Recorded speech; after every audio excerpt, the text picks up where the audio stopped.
morning. It's such an honor and a privilege to come before you today to share a little of my story, because this wonderful organization was built on education and advocacy for our community. And as a proud president of Glendale Community College, I know where my roots are. And my roots are right here in South Phoenix, where I taught mathematics for 23 years. Now, there aren't very many back in the day. There weren't very many math majors out of South Phoenix. But my parents believed in me and pushed me. And my belief in our community and desire to only serve in our community led me to teach for 23 years in the Roosevelt School District, South Mountain High School, and at South Mountain Community College, where someone saw something in me and planted a seed and said to me, "Terry, someday you're going to be a president of a community college." And of course I said, "Absolutely not." I love teaching, and I love making a difference in the lives of our students in our community that I serve. But I am a woman of great faith, and I believe that God will put me where I need to be when I need to be there. So I listened to that little nurturing of planting a seed that I will be a president someday, and decided, I think I'm being led in another direction outside of the classroom where I can make a bigger difference in my community. And so, it's all about the credentials, and CPLC stands on education. It's a path forward. And so it's about having the credentials. And so pursuing a doctoral degree, while not easy, while raising a family, while working full time, it was the only way to be recognized as a contender to be a president of a community college. It's highly, what's the word I'm looking for here? Very competitive. It's very competitive to become a president. And I knew that the doctoral degree was what was required. So I was willing to sacrifice and have the support of my husband and my family, where my daughters, at the time when I earned my doctoral degree, my oldest was 3, and she referred to me as Dr. Mommy. There's nothing more powerful or more humbling than for your little one to see you earn this credential and to call you Dr. Mommy. And then my students would say, Dr. Mrs. Reese. They didn't quite know what to say. And while I always go by Terry among colleagues and friends, for my students, I always use Dr. Reese, because I believe our students need to see themselves in someone like me, someone who looks like them. And so to my students, I'm Dr. Reese, but to my friends and my colleagues, to our community, I'm just Terry. It is an honor to represent West Valley Foundation, Glendale Community College as the second largest institution in the Maricopa Community College District, proudly serving the West Valley along with our partner at Estrella Mountain Community College. We proudly host Martin Samaniego and the board of directors at GCC, and we're proud to continue to support the growth of the West Valley. When I decided to leave South Phoenix, I looked at where I wanted to land, and I realized that Glendale, the city of Glendale, is the exact representation of South Phoenix and the community that I serve and have committed to and will continue to serve, because it is the belief in our ability to make a difference every single day in the life of our students and the community we are honored and privileged to serve that leads me to do this job every day. Thank you to Chicanos Por La Causa, to the amazing visionary leaders and staff who believe in this mission of education as a path forward to make a difference. Congratulations, it's an honor and a privilege.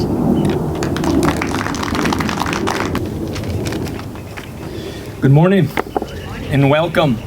It is an absolute honor to be here in South Phoenix.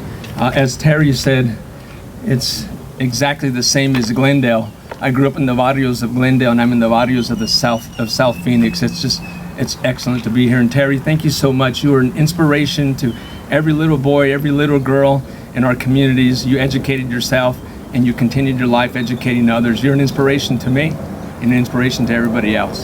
Thank you so much. I represent first and foremost, the West Valley Foundation, and the members were recognized this morning. We concentrate on a couple things, providing scholarships for education for students in the West Valley and in Glendale. We celebrate the legacy of Cesar Chavez, and we celebrate diversity in the West Valley, and anywhere we can spread it, we spread it just like we do love. Is that right, Martin? Martin's our president and founder over here. Thank you so much, Martin, for founding and allowing me to be a part of the foundation. A few of the speakers that came up, Tommy Espinosa, thank you so much. We don't know each other that much, but sir, you're an inspiration to me. You've paved the road for many, many young Latinos to get into the system and continue the fight that you've been fighting all your life. Thank you so much. You're an inspiration. You really, really are.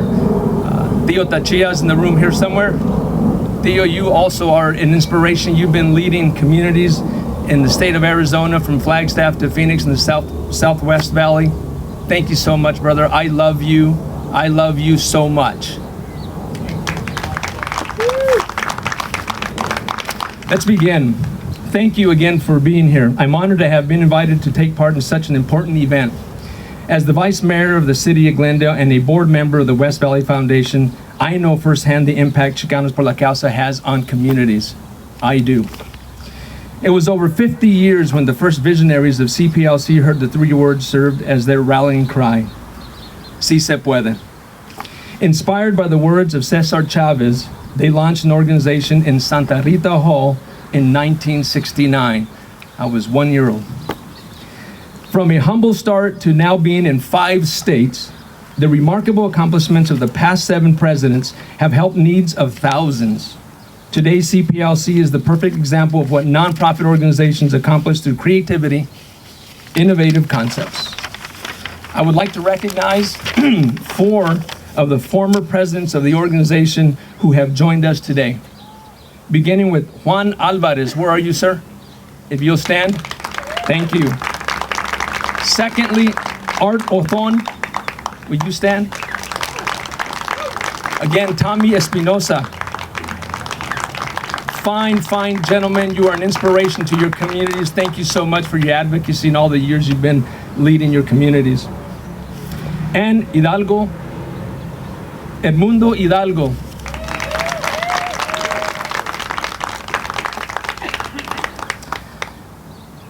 And here's where I choke up. I'm going to try not to. And we want to recognize those who are not with us, have been very instrumental in CPLC and making a difference in their communities. Ronnie Lopez and Pete Garcia. Significant men in our community, significant individuals in our state. They paved the way for the Tommies and for the Arts and for the Edmundos, for the Martin Samanegos, who have paved the way for me. God bless you and God bless them.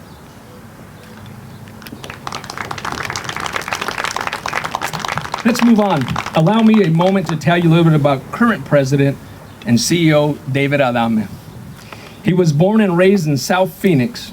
He holds 2 degrees from Arizona State University, a bachelor's in business, and an MBA from the ASU School of Global Management. Wow, incredible. His career at CPLC began 37 years ago. He has served as Director of Economic Development, Chief Operating Officer, Chief Financial Officer, and currently as President and CEO. His current role has transformed CPLC into one of the nation's largest Hispanic community development corporations. Through his leadership, the organization has experienced phenomenal growth, significant growth.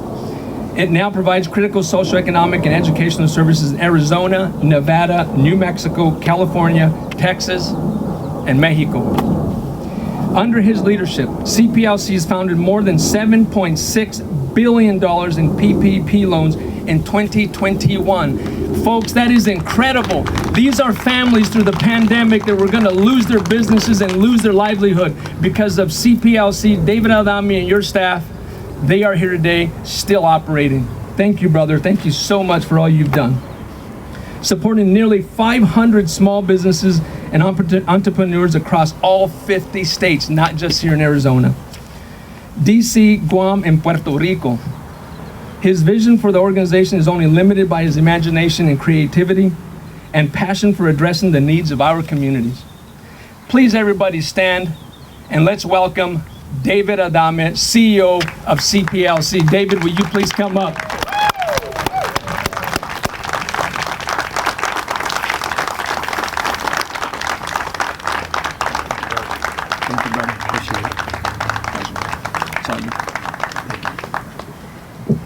Well, thank you, everybody. Appreciate the applause.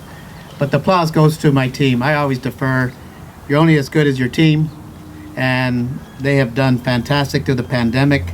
You know, we've helped over 2.1 million people directly during the pandemic, and that's all because of my team, which is only about 1,500. So if you divide 2.1 million by 1,500, that's a lot of work, guys. So thank you guys for everything you do. Again, I'm blessed to ride on the shoulders of the great men that led the organization. I happen to be number 7 in the order of presidents, which is my favorite number, more for a faithful reason. Tommy, you know that. I plan everything around that number because of faith. But just in case I get this wrong, guys, you correct me. But the very first president, although there was Joey Lopez, was kind of the first, but Juan was the first chairman of the board, but Juan Alvarez was the very first president. Ronnie Lopez was next. Tommy, you were next. Art, you were next. Then Pete Garcia, and then Edmundo.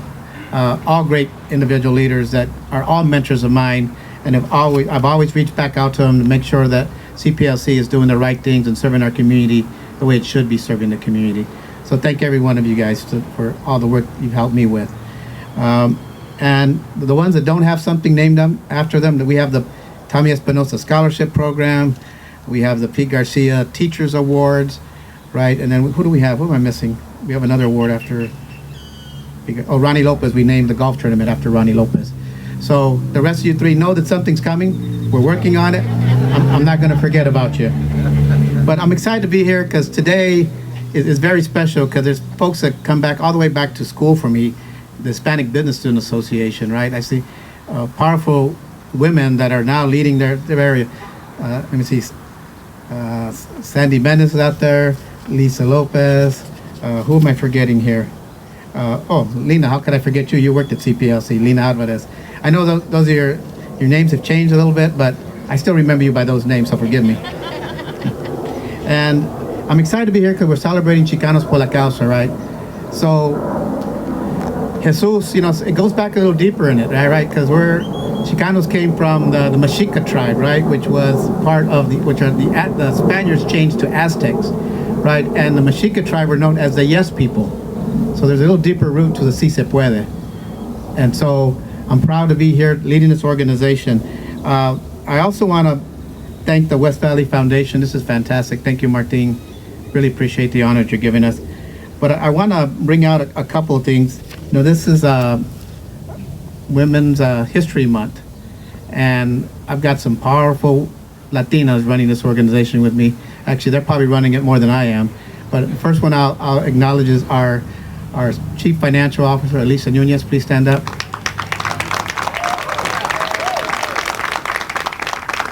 So she's the lady with the money. So if you don't talk to me, you talk to Alicia. And then the one that keeps me out of trouble, our General Counsel, Maria Spalleri. And then our latest addition, which I'm super excited about, is Patricia Duarte Garcia, who's going to create a mortgage system to help our people get mortgages. I also want to give a thank you to the folks here from Arizona Barrio Stories.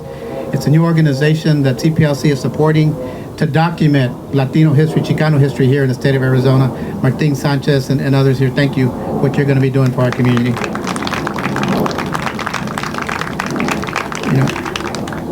As I mentioned, very, very proud to have learned from some great leaders before, but I want to let you know that I've got Juan Alvarez. I'm going to make you the troublemaker here. He pulled me aside. He says, David, when we were running our organization, we had the first Latino governor in the state. What are you going to do? So, Juan, we've taken on the challenge. One of the things we're going to try to help with, it's an initiative we're calling Operation Brown Wall. And it's por adredelo. I put that name on it. And what it is, it's a Get the Vote Out initiative. We're going to pilot it here in Arizona. Our board blessed me by allowing us to invest $10 million so we can try to double our turnout of Latino voters. Because if we do that, there ain't no stopping us for our theme song. Ain't no stopping us. And I don't want to ever hear another governor say, don't worry about them because they don't vote. That is, you know what. So we're going to work on this thing. Just to give you an example, this isn't going to be hard. We all just have to pitch in. 2.5 million Latinos in the state. Our record turnout in 2020 was only 459,000. Yet, we voted 70-30 for the current president of the United States, and that's why he won Arizona.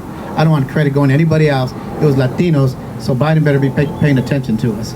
And so we're going to double that. And if we do that, again, there's no election that we can't control our destiny, because we care about many things. Obviously, immigration is one, but we care about education, we care about healthcare, we care about jobs, and we got to control our destiny. So I'm using a basketball analogy. I'm saying it's and one. So everybody needs to drive to the hoop, make your vote basket, and then get another one.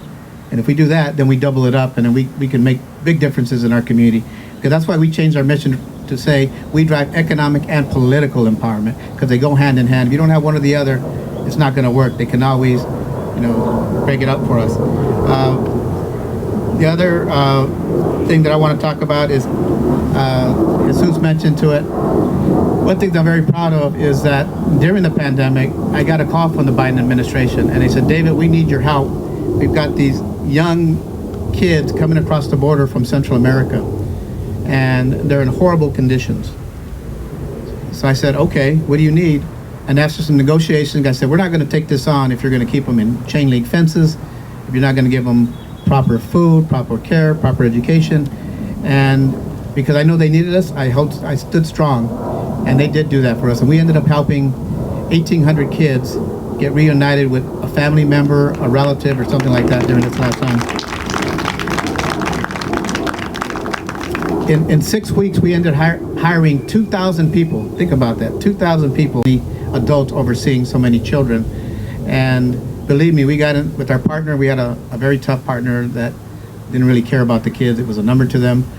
But to us, like Ronnie Lopez always said, they could be your nephew, your brother, anything in your family. So we were taking care of 13 to 17-year-old young men, primarily from Central America. I'd asked the question, anybody from Mexico, and there was no hands going up. And there was times when, man, I'm getting ready to get body on them, because they were trying to, there was one situation, I'll tell you one story. So the kids would be bussed in, we'd greet them, we do the triage, making sure they didn't have COVID and those types of things. And we would separate the kids. How old are you, mijo? Okay, you go to this side of the room. How old are you, mijo? You go to this side. So one of my staff came running up to me and says, hey, one of the little kids is crying. And I said, well, why is he crying? And they said, we don't know. I said, okay, well, show me where it's at. So I went up to him and I said, mijo, ¿qué pasó? What's wrong? And he says, well, I want to be with my brother, and he's on the other side of the room. And I said, your brother's on the other side of the room? I said, well, get up, mijo, let's go walk over there. Because our partner were being too much by the book. They were saying, no, if you're 13, you're on this side. If you're 17. And so I went over, I took him, I said, is this your brother? Is this your hermanito? And he says, yes, my hermanito. I said, well, I'm going to let him stay with you. But remember, he's going with the bigger kids, and you got to take care of him. You just seen the tears in their eyes that they were able to stay together. And that's something that Chicanos Por La Causa, that's how we do. We care about our people. We don't just go for a contract to make money. We care about them. So that's something that I'm very proud that we were able to do. It was referenced to PPP lending. But the one area that wasn't told that we're at, so we're in 5 states, about to go into 7, Mexico, and where's Ricardo? There he is. We're in Puerto Rico, so we're going to be there too, and hoping to get into other Latin American areas. We're already kind of indirectly involved in Central America, what I just described. But again, I want to thank everybody. Our history is deep. We were connected to Cesar Chavez, which was one of the so-called 4 horsemen of the Chicano movement. Right, you had Reyes de Ajina in New Mexico, Corky Gonzalez in Colorado, and you had Angel Gutierrez in Texas. But we're following, I'm calling it the Brown Wall, but it's actually the Willie Velasquez Southwest Voter Registration Project 2.0. So we're going to get out there and do that. We're going to need all your help. And again, for our theme song, I used to be a DJ, for people that don't know that. Ain't No Stopping Us, that's my favorite song, if you guys remember that old song and thing. But before we close, I'd like to invite the former presidents to come and join me, and I want to lead a Cesar Chavez clap and say, Si se puede for us. Please, Tommy, Art, Mundo.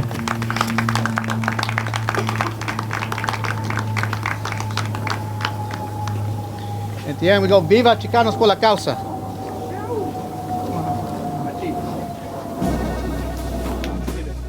Let's go.